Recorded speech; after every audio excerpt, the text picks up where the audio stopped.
Hi there, this is Cole, and welcome to #Click Conversations.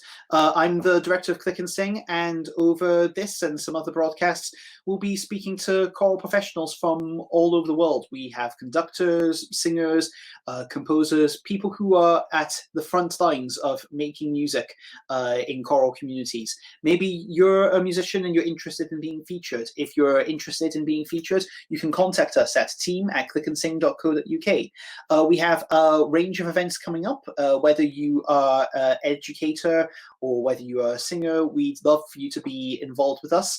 We have our tune-up sessions coming in just a couple of weeks' time. We're going over music from Haydn's creation. It's not a note bashing session. It's looking at some of the tricky bits and then making sure that your technique's in the right place for it. If that interests you, then give us a shout. You can book at clickandsing.co.uk/events. You can find information on all of our events there. And then our next big event we're running is on the 6th of June. We're running our Click and Sing Haydn creation. You can book for that now at ticketsource.co.uk. The admission is free, but donations are accepted towards our running costs and also towards Help Musicians UK, a charity which is supporting musicians in need whenever they are in times of crisis. And oh goodness, they've been helping us in a time of crisis right now. We very much appreciate you giving donations to them. And while we're talking about donations, this particular broadcast is offered completely free. We're not expecting anything from it. But if you do wish to make a donation towards us and towards our bigger donation next month to Help Musicians UK, you can do so by going to www.clickandsing.co.uk/donate. Really excited to bring on our first guest for this particular broadcast, a colleague who I met in Italy just last year and is doing amazing work at the front lines of Mexican choral music. His name is Aquiles Morales. He works as the director of Poder Choral and works with a range of other choirs across Mexico. We're going to kick off today's broadcast with a little clip of one of his recent projects with his group Coro Verenal.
Was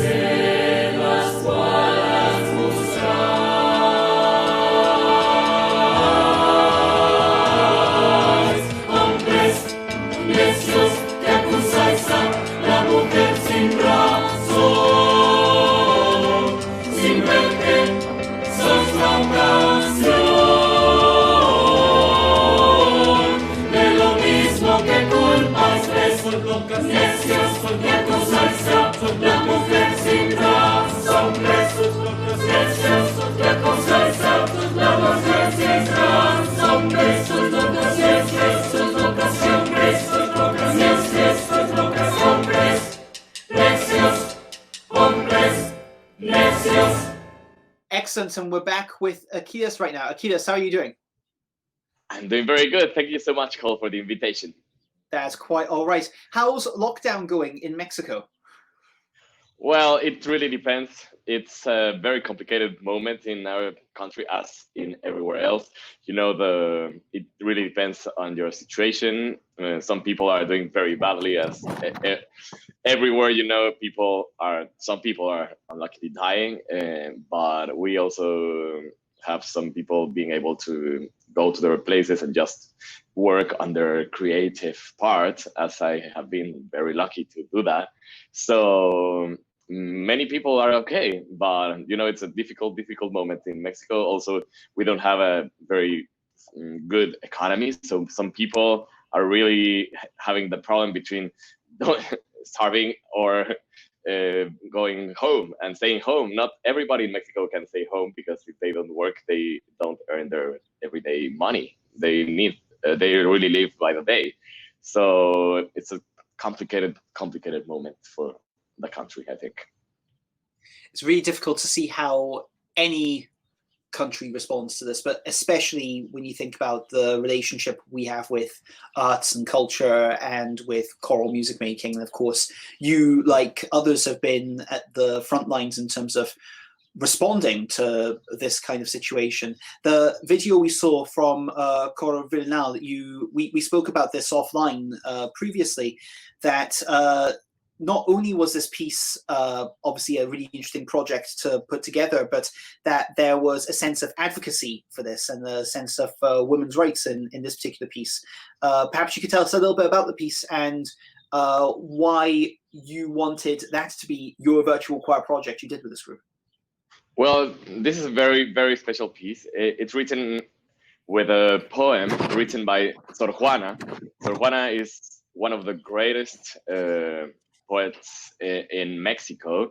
She lived in the 1600s, and she was a nun, but not because she wanted to be very religious, but because she didn't want to have a man telling her what to do, and to be free to do her own job, that was writing and reading and learning. She made a whole life around learning about having the right to think and to think as men. And this is very special because we're talking about 400 years ago, or 300 and something years ago, when that was so hard. So this lady, Sor Juana, wrote a lot of things. It's incredible because she had a problem with men, obviously, who were attacking her because she was thinking. So she was really risking her life all the time with what she wrote.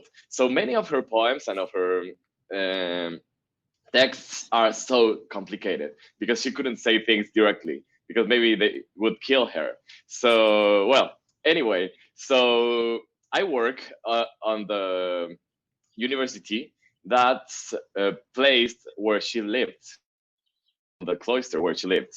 So they turned that into a university, and they have a choir there that's made for early music.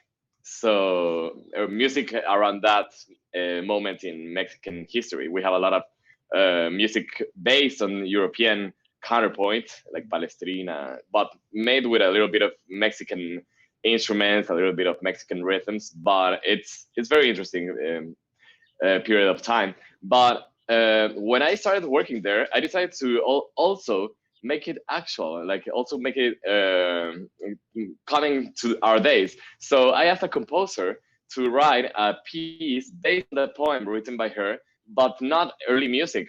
There are many composers who did that already. There are many pieces with the text of Sor Juana with early music, but I wanted something new. So that was a project we did last year. We went to Spain and played that, and it was a big success. And in Mexico last month, well, in March, there was a big manifestation against all of what women think it's not right. It was a big thing. Like one day they didn't work, they stopped. It was I didn't know all around the world the March 9th was like that, but in Mexico it was enormous. Like they didn't work. Children, like the girls, didn't go to school, so it was a day where only men outside. And when this came, it was very near to that, so I thought it was a good option to mix the two things, the quarantine and this piece. And also I think it's very nice to do a little bit of drama. It's a strong piece, actually. What it's, the text about is men wanting women to do things and then saying they are whores or because they do them, and it's like a contradiction, a big contradiction. So it's all about that, about the place that men give to women. So I don't know. That's it. It's amazing to see the kind of I guess that there's maybe an impression in certain circles that this kind of rise of feminism is something that is a fairly modern phenomenon, but it's amazing to kind of look back on these epic writers of the even going back, as you're saying, to the 1600s, and they're still being so progressive in thinking about the rights of women and gender equality, and to then present that in a very striking contemporary context, as you did with Coro Vrenam, is really, really impressive there. Is that so? And you say that that kind of the fact that it was so timely towards this kind of day of strike or this day of action was your key reason for wanting to make this your virtual choir project. Well, yeah, and also because this choir, as it works there where Sor Juana lived, and the origin of this choir also, I need to say, was a woman, a great rock singer, that decided after some years of being very famous in Mexico to change her activities and to become a choral director. And she started this choir. Her name is Rita Guerrero, and it was an impressive work what she did. Actually, like she was a very passionate woman, and also a woman fighting for the rights of women and for social justice. And she made a whole good thing of choral music, even if she was a rock star before.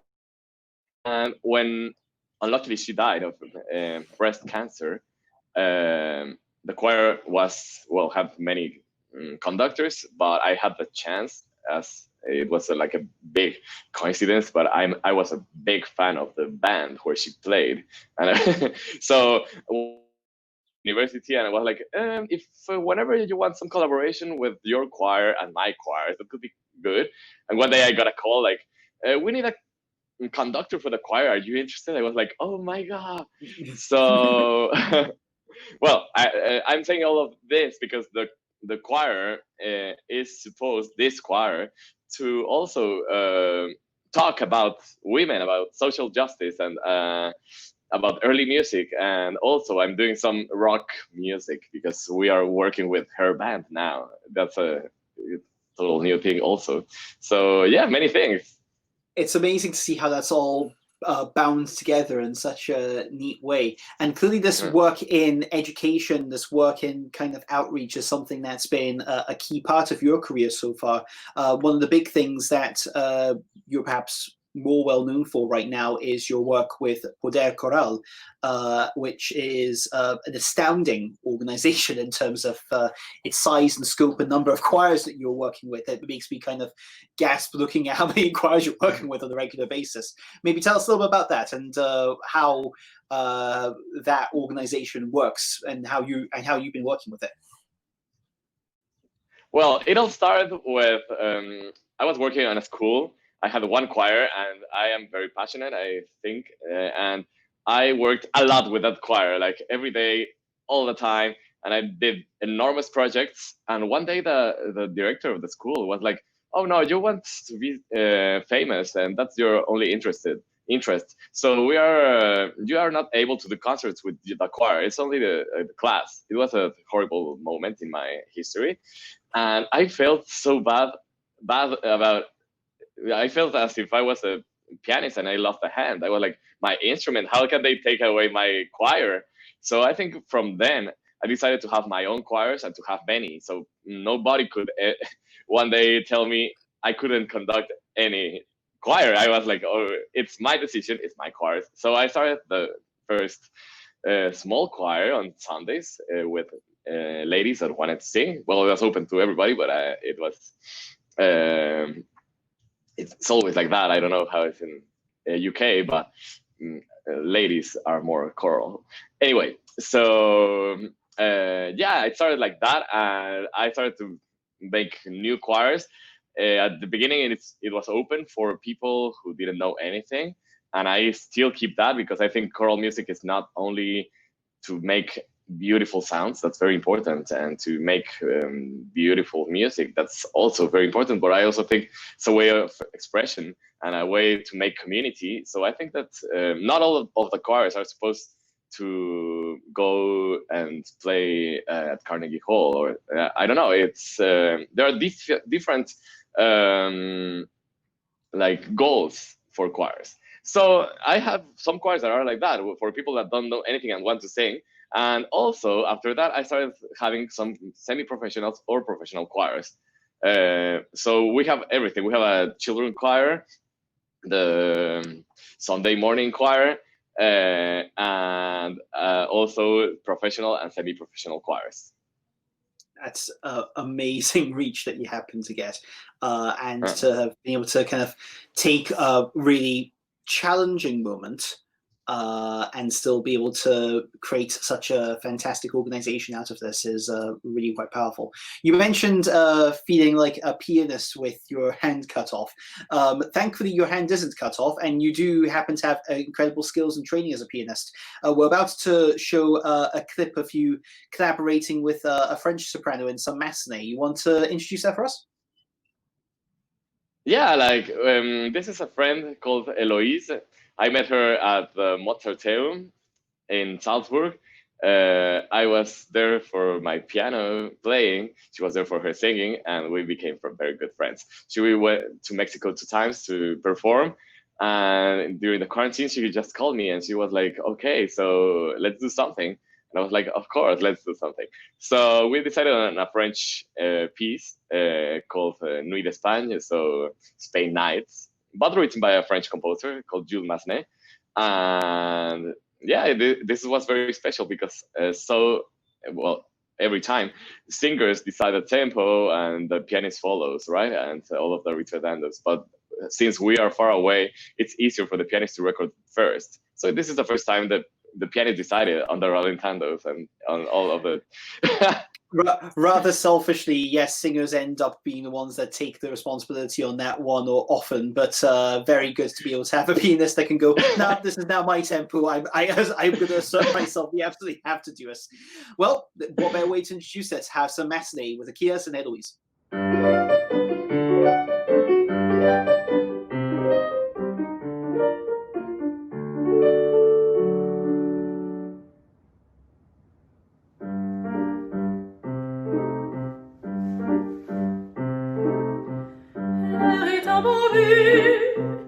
La nuit est sereine et mon âme est pleine de pensées joyeuses. Bien-aimé, bien-aimé, voici l'instant de l'amour.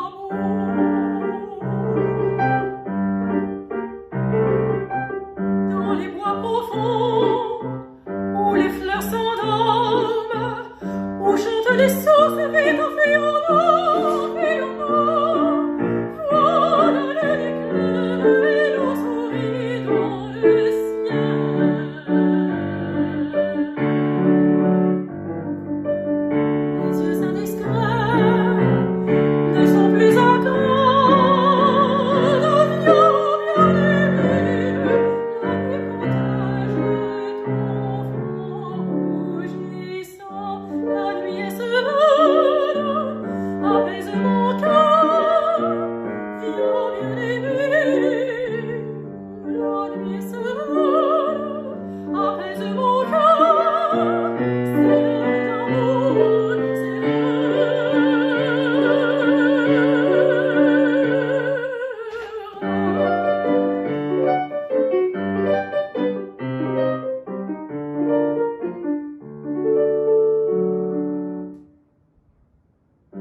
so we're back with Aquiles and some fantastic masonry there. A bit more hair in that last one, Aquiles. This is a new thing that you've got for lockdown, or? Yeah, so that that video was from the beginning of the quarantine, and it's so warm here, and also we cannot go out, so I decided just to cut it off, and I'm happy with that. It's good. I feel free. How wonderfully aerodynamic. You're fantastic for just gliding your way through the sea. Everything's absolutely wonderful. So that's the best way to do it. I know. So your background there, obviously you demonstrated your skills as an absolutely, trained pianist. That was how you kind of got into music making, presumably. Yeah, I decided to be a concert pianist. I went to France. I studied there. I was there for 6 years, actually. And I made all of my studies as a pianist. I never thought I was conducting, actually. When people told me you should conduct, I was like, I don't want to say to people what to do. And no, that was a very strange thing that happened to me, actually. So what was it that gave you the conducting bug, so to speak? Maybe poor choice of words in the current climate, to be infected by the conducting bug. But what was it that got you into conducting, and how did that kind of take off for you? Well, I really didn't think about it till when I came back to Mexico after having done my studies, my piano studies. I started looking for jobs, and they gave me one job at the conservatory as a solfege teacher. And I was like, ooh, I didn't study so much for doing that, even if it's not wrong, but I was like, I don't know, but I needed that job, and I was like, I will do it. But I have always loved the singing and vocal music. Actually, during my piano years in Paris, I took some singing lessons because that made me relax and think about other things besides going to my piano all day long. So I started to make my lessons with real music. Like I didn't use any method. I used Bach. I used Handel. It depends. If I wanted to show them how to read fast and every key, and I went directly to Handel's Melisma, the very fast. So yeah, he shall fury fa high, but with notes. If I wanted to teach them rhythm, we went to 20th century pieces and we made them happen. Actually, I started doing some solfege concerts, so everything was chorally done because everything was done with singing. And my own students were like, you should really conduct choirs. You're good at it. And I was like, I like it. So this is very weird. I just went with, they told me there are some problems with our actual conductor. Like he's always late and he doesn't come to class, and you should go and ask for the class. And I was like, why not? So I went with a director, and he told me, do you know how to do that? I'm like, of course I know how to do that. And so I had an 80 people choir. That was my first experience. So what I did to begin, as a pianist, we did the choral fantasy because you have a lot of piano playing there. And it was a very interesting moment because we had a very, very famous and important conductor working at the school at the time, international conductor. He's called Enrique Di Mecche. He's very well known. He conducted the Teatro Colón in Argentina for years. Well, he was working at a school at the moment. So it was a coincidence, but we made the concert with him conducting the orchestra and the 80 people choir, and I played the piano. And that was like my beginning with conducting. And after that, I loved it. I feel it's like a drug. When you feel the people singing and it's beautiful, I just cry. And from then, I have never stopped. Like I feel so happy conducting because I feel that people are giving you so much. It's so much easier, in my point of view, to be emotional with singing and with choirs than with the piano. Of course, the piano has that, but it's so much harder to get to a point where a pianist makes you cry, even if they're super good. And with choirs, maybe it's not very good, but you feel something many times. So I never stopped, and I started, of course, reading and going to master classes and trying to learn my conducting, because I didn't study that in the first moment. There's something really special, I think, about the sense of community that choral music brings. I think that I agree with you completely that there's, I think a lot of us who, especially those who are working in choral music, recognize that it brings a lot of folk together, which definitely, I can see why there's a kind of sense of everything feeling really meaningful from the kind of the music making you make in choirs. And that's probably one of the reasons that it appears certainly a much more evocative or personal thing to kind of get yourself involved in. Yeah, I think there's a part of that, because of course, being a pianist, you're on your own all day long, and well, if you do chamber music, or it's different, but as a soloist, you're all day long studying, practicing, and then you go to a concert and you're still alone. And well, there's that, but there's also a thing about the singing. Singing is personal. Singing comes from inside. Singing is yourself, and it goes directly to the other person. It's yeah, you don't need so there's also that. I think both of the things, the community, but also the personal instrument that is the voice, the human voice. There is that sense that yes, the human body is an instrument, and if you can understand technically how your instrument works, you can become more intimately familiar with it in a way that you may not necessarily feel that same kind of sense of attachment to other instruments. But of course, people feel attachment to instruments. And do you have a combined life as a pianist and as a conductor, and in all of your different working capacities pre-COVID? Dun dun dun, the scary word. What did a typical day in the life of Aquiles look like? What was your general job? What were your responsibilities before lockdown kind of kicked in? Well, I have a crazy life. I teach middle school at 7 a.m. I think that's important also. So I have many students in middle school. I make them sing, I make them read, I make them listen to things, we talk about them. So that's my very early job. Then it depends on the day, but I usually have rehearsals with one of my choirs. I practice piano a little bit if I have a concert, and it doesn't stop. It's like that from Monday to Sunday. So it's like non-stop every day, crazy, something like that. Crazy lifestyle. So we'll come to this in just a moment in terms of like how your lifestyle has changed in light of COVID, but I think it's probably a good time to introduce a bit more music, don't you? I think that we're going to introduce a piece now, a concerts project that you did with your organization Poder Choral, and collaborating with the New Orleans-based singer Anais St. John. You want to maybe tell us a little bit about your background? Both you and I know Anais quite well, but maybe you could share a little bit about your background, Anais, and how this whole project came about.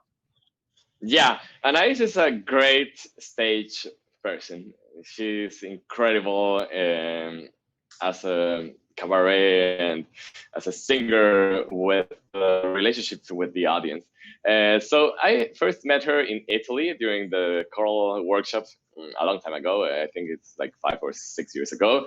And from the first day when she introduced herself, we needed to say something about ourselves. And when it was her moment, they asked her, and she was like, "I'm 40." And that was it. And she's very funny. She has an enormous personality, a beautiful voice, and a special talent to get people involved in what she's doing. So from the first time I saw her, I was like, we should do something together. Also because I love gospel, spirituals, and all of that kind of music. And immediately I saw her working with my choirs and doing something together. So I invited her to come to Mexico, and she came, and it was a big success. In Mexico, we don't have so much gospel music, and someone from New Orleans coming was so special. We had a big audience when the first time she came. So after that, we decided to make a CD, an actual CD of our collaboration, and it was Christmas time, so we decided to make a Christmas concert, and we made new arrangements of very famous Christmas songs, but written especially for tenor, because she's tenor, and and the choir, especially written for her. It was very special concerts. We made some like new ideas of mixing jazz with Mexican traditional music, with new lyrics, some parts in English, some parts in Spanish. Some parts of the concert are like that, like bicultural, and some other parts are simply Christmas jazz.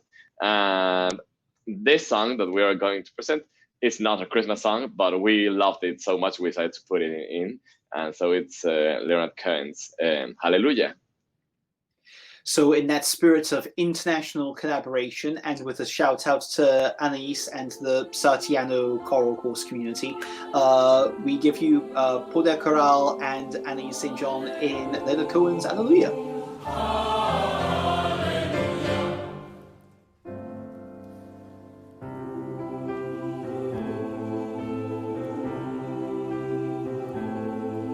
I've heard there was a secret chord that David played and it pleased the Lord, but you don't really care for music, do you? It goes like this: the fourth, the fifth, the minor fall, the major leave, the baffled king composing hallelujah,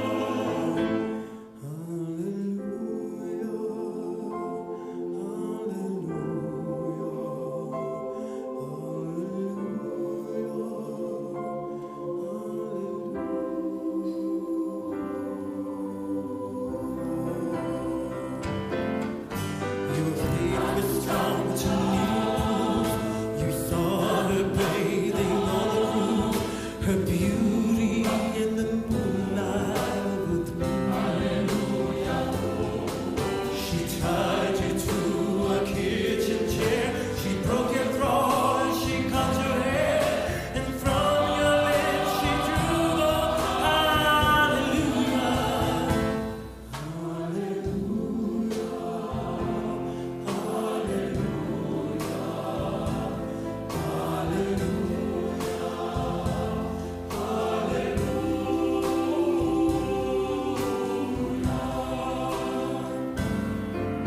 You say I took the name in vain.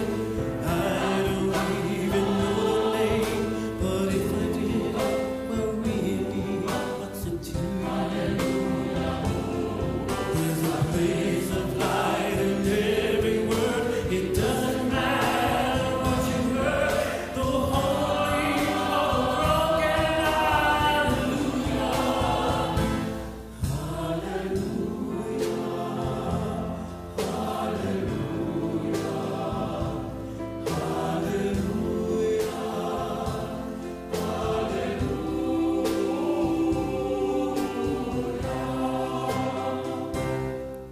I did my best, it wasn't much.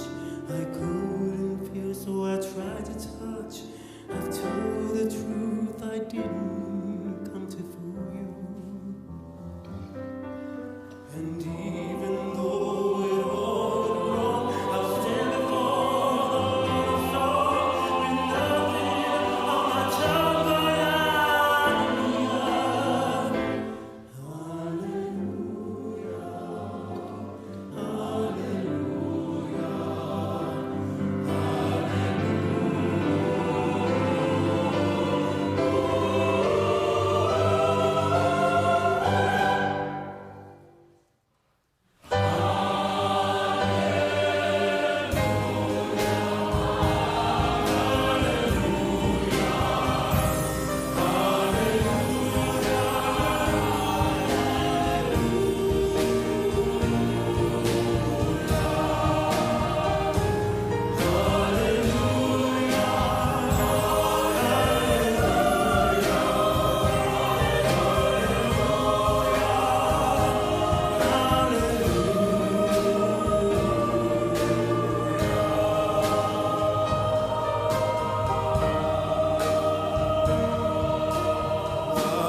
you should have seen Aquiles right there. He just went, let's do it. We're ready for the last bit of the interview.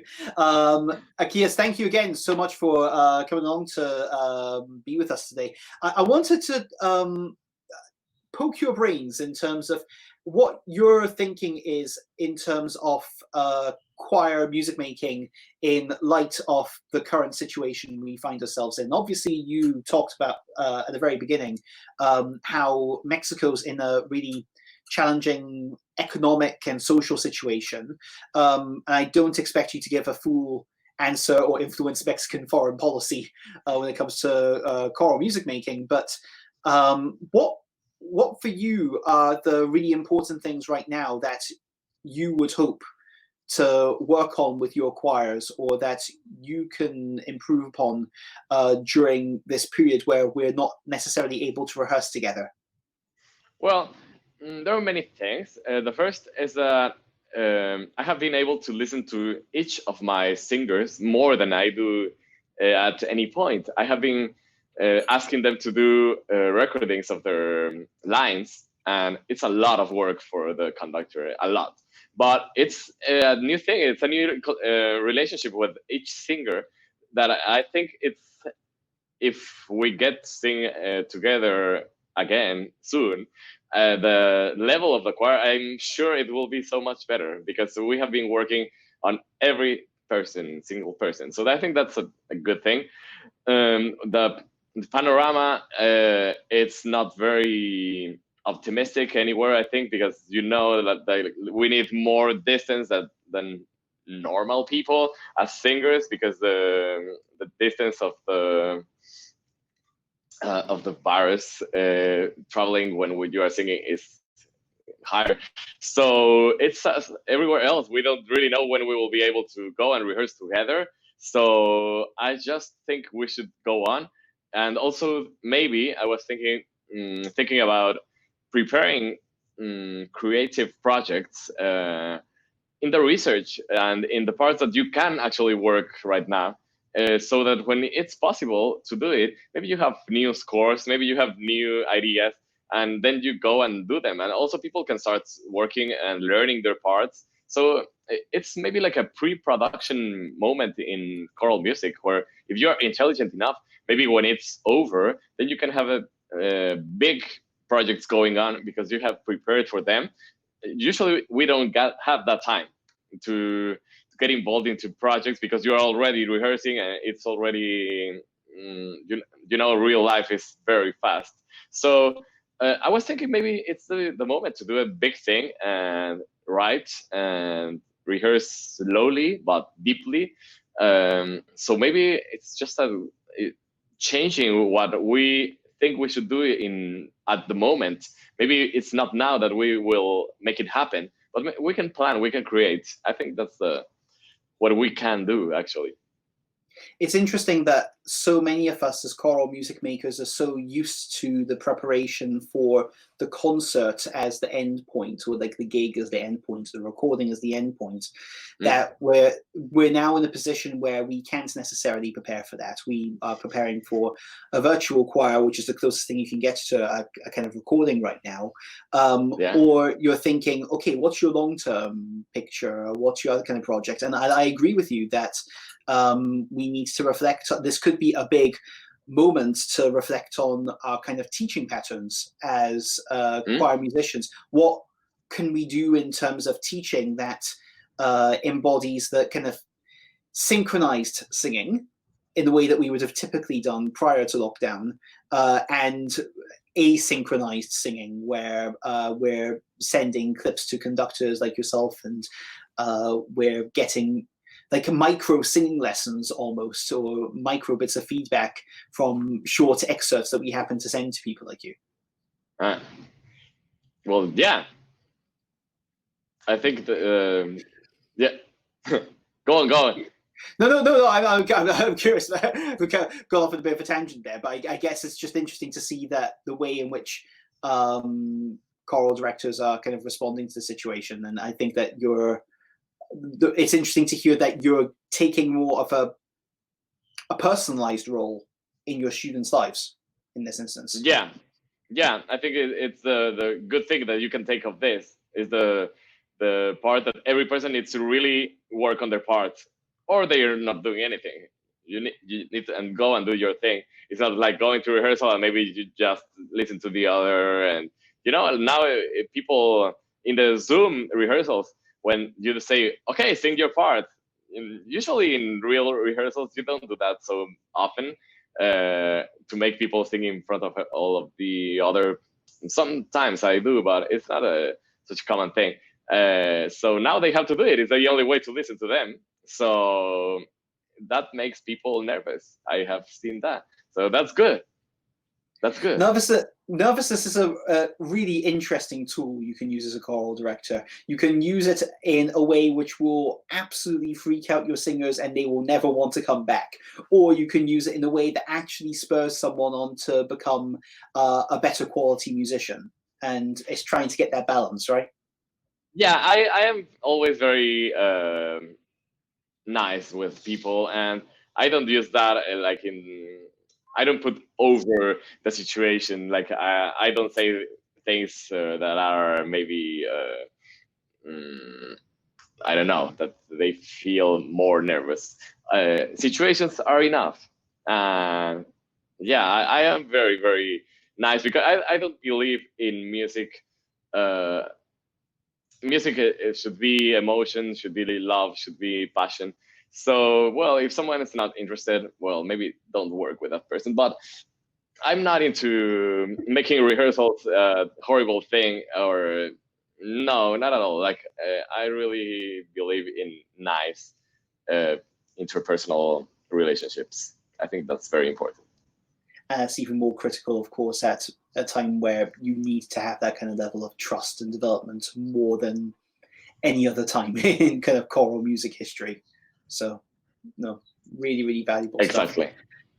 Let's go for a quick fire round to finish up. I'm just going to throw some questions your way. You're going to answer. Favorite drink? Okay. Red wine. Red wine. We've had discussions in the past about you being a whiskey person. Are you still swaying away from whiskey, or is that like a sometimes drink thing? So when I love whiskey, but I don't know about it. And when I had you in a Scotch place in Italy, but I was like, oh, I always want to learn new things. So I was like, this is the moment to learn about whiskey. So I love whiskey, but I don't know a lot about it. So it's very expensive. So I'm like, if I don't know, I will go and buy a bottle that's so expensive. So I need someone to tell me what to do with that. But So you still need your kind of whiskey guides to help you through everything rather than anything else. Yeah, yeah, it's like that. For whiskey, it's like that. Favorite holiday destination? Ooh. Well, I love Italy. I think I just love being there. But also it depends for what. But I also love going to the sea and having some days on my own. That's also very, very nice. We'll have another shout out to the Sartiano community. Aquiles and I met at the Sartiano choral course run by Brian Connell and Simon Carrington. A fantastic course and a really great supportive town. And of course, tourist town near Montepulciano, which is going to be very drastically affected by what's been going on in the current economic and travel climate. Hearts very much out to our friends within that community just now. Favorite fast food? Hamburger.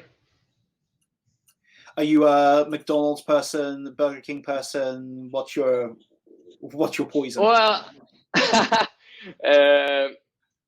may say McDonald's. I have a special story with that because in France, when I lived there, that was the place where you could afford eating very often. So, and I have to say, French McDonald's is not a bad one. Like, it's one of the best, I think. So yeah, I have a small thing with French Champs-Élysées McDonald's. Understood. A very specific McDonald's, but provided it's the one in the Champs-Élysées where We are fine. You are stuck on a desert island. You are allowed to take one valuable belonging with you. Let's assume that your desert island has access to electricity and plumbing, so you don't need to worry about bringing a power supply or a toilet with you. But what valuable would you take with you to a desert island? Well, I will take my electronic piano. Electronic piano. And let's say you've also been gifted a CD player. What 3 CDs would you take with you? Oh, what a question. That's a difficult one. I love Sinead O'Connor, maybe one of her CDs. I would take one of Santa Sabina, of the rock band I work with, also. And maybe some Beethoven's concertos with Alfred Brendel. I love that one. Amazing set. Absolutely outstanding. Final question. What is your musical guilty pleasure? Oh, I have many. We could set up an entire other podcast with, and here's the next set of Aquiles' musical guilty pleasures. Well, I started loving music because I loved a rock star in Mexico, pop rock star in Mexico called Alejandra Guzman, and I think she's great in the energy, in the way she makes you feel things. She's not a great singer in the vocal part, like she doesn't sing properly, but it's a great thing. I think that's my biggest, but I don't feel guilty about it anyway. But I remember one time I was doing this interview in a very serious and prestigious TV chain in Mexico, which is only for cultural things, classical music. And after the interview, they asked me, like, what do you listen in your everyday life? And so for the interview, the whole thing, they put written down, like, a musician inspired by Alejandra Guzman. I was like, oh my God. I don't know, it's like saying Cole inspired by Britney Spears or something like that. And I was like, oh my God. So I'll have you know that Britney Spears is absolutely the best way to demonstrate vocal fry in the voice. You start singing Baby One More Time and get everyone to go, oh, baby, babe. That at the very beginning, it's the perfect way to demonstrate that bit of vocal technique. Yeah, but this has some special things. So you know what, Aquiles, I'll take that Cole's inspired by Britney Spears, and I'll take that as a badge of honor. Thank you very much for giving me that inspiration. We have a couple of minutes left. Do you want to plug any of your upcoming activities? Do you want to share anything about your choirs? Well, I will be working online still. I don't have anything planned. We have 2 CDs planned to be recorded this year, but I don't know if we'll be able to make them. So now, at least, we will do them. But we are working with the rock band. I just said we are doing 2 online videos with them, and we are trying not to make the typical like Zoom. Everyone on their own window singing. We are going to do a real acting, and this is a crazy song called Chicles, and we will be acting. Everybody will be dressed as an aunt, actually, as a lady, men also, and we will be having our makeup, and we will do a white and black and white, I don't know, video, artistic, with everybody singing from home, but trying not to do the typical thing. So that's the most recent thing I will do. And I think that's it. I'm letting life go on and trying to adapt to the situation and preparing many things for long term, maybe. Aquiles, it's been absolutely fantastic speaking to you today. It's been great catching up. You can find out more about what Aquiles Morales is doing at his website, which is podercoral.com. Excellent. You can continue to follow what we're doing with Click and Sing at clickandsing.co.uk. And we're going to finish up by playing a clip from Aquiles conducting Stacey Gibbs' arrangement of Ezekiel Saw the Wheel from the Sartiano choral course back from last year. From Aquiles and I, it's been lovely seeing you. Join in for another Click conversation in the future. Take care, guys. Thank you. Thank you so much. When